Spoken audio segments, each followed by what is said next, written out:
It's been 25 years since Suzanne Lyall disappeared without a trace. In this video, we'll tell you what really happened.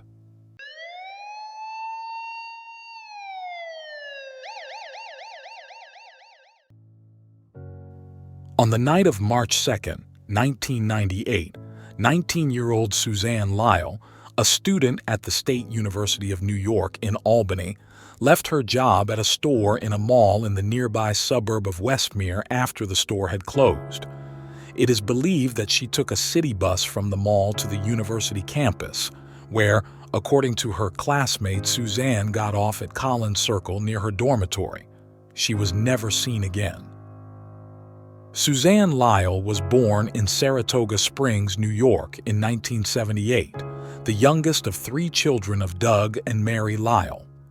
The family lived in nearby Ballston Spa. Her brother and sister described Suzanne as the family's favorite, a quiet girl, and a huge fan of the Canadian trio Rush. She developed an early interest in computers and even built a few herself.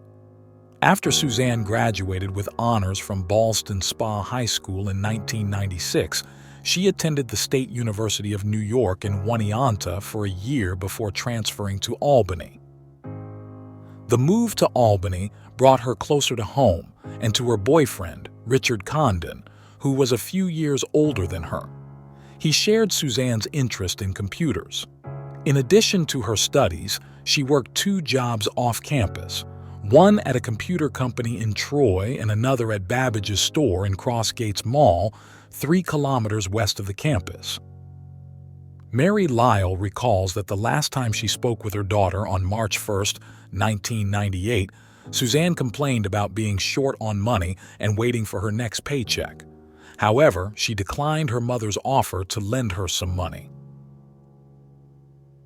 In late February 1998, Suzanne's manager at Babbage's store recalled that she was anxious about an upcoming midterm exam. On the morning of March 2nd, she went to classes and stayed on campus until 4 p.m., after which she left to go to work at the mall. According to her manager, she felt that she had done well on the exam, but seemed a bit down.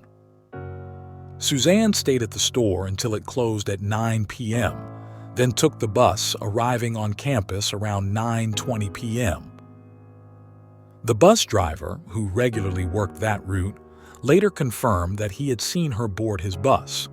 However, he was unsure if he saw her get off at the Collins Circle stop on campus, a few minutes' walk from her dormitory. He could only say with certainty that she was not on the bus when it reached the end of its route downtown. Suzanne's friend said she saw Suzanne get off the bus at Collins Circle around 9:45 p.m. After that, she was never seen again. The next morning, March 3rd, Richard Condon, Suzanne's boyfriend, who was attending another college in the Albany area, called Doug and Mary Lyall, Suzanne's parents, to tell them that Suzanne hadn't returned to her dormitory the previous night. She usually called or emailed him after coming back from work. Her parents called campus police to report her missing, but they were told that short absences were not uncommon for students, and they shouldn't worry as she would likely show up soon. Despite these reassurances, Suzanne's parents were concerned because this behavior was uncharacteristic of their daughter. Susie wasn't a risk-taker, her father said. She didn't party, drink, or use drugs. Doug and Mary Lyall also contacted Suzanne's bank, where they learned that her debit card had been used to withdraw $20 from an ATM at a Stewart Shops convenience store in Albany around 4 p.m. on March 3rd. 2 days later, after Suzanne missed an important exam and several classes, campus police acknowledged that her disappearance was not a typical case. Local police reported her as missing to their colleagues across New York State. Alongside the official investigation, Suzanne's parents offered a $15,000 reward for information leading to her whereabouts. Flyers with details about Suzanne's disappearance were posted around the campus and the city. In the first 2 weeks of the investigation, police followed 270 leads and searched 120 hectares around Collins Circle, including wooded areas and Rensselaer Lake in the eastern part of Albany's Pine Bush Preserve near the campus. The ATM withdrawal drew particular attention. At Stewart's shops, where Suzanne's card was last used, there was a surveillance camera, but it was aimed at the cash register, not the ATM, so it was impossible to determine who used the machine at that time. There was also no camera on the ATM itself. Witnesses stated that a man, possibly using the ATM around that time, was wearing a Nike baseball cap, and he was sought as a potential witness or person of interest. Whoever used the card knew the correct PIN. Richard Condon, Suzanne's boyfriend, said that only he and Suzanne knew the PIN for the card. According to her parents, Suzanne always withdrew exactly $20 whenever she used an ATM. Suzanne's parents also mentioned that the Stewart's shop store, located at the intersection of Central Avenue and Manning Boulevard, 3 kilometers southeast of the campus, was not a part of town Suzanne frequented. The store clerk working that day, March 3rd, did not recognize her from a photo. Police eventually located the man in the Nike cap and, after questioning him, concluded that he had no involvement in the case. The bank also reported that Suzanne's card had been used for 2 separate ATM withdrawals on the day of her disappearance at different locations.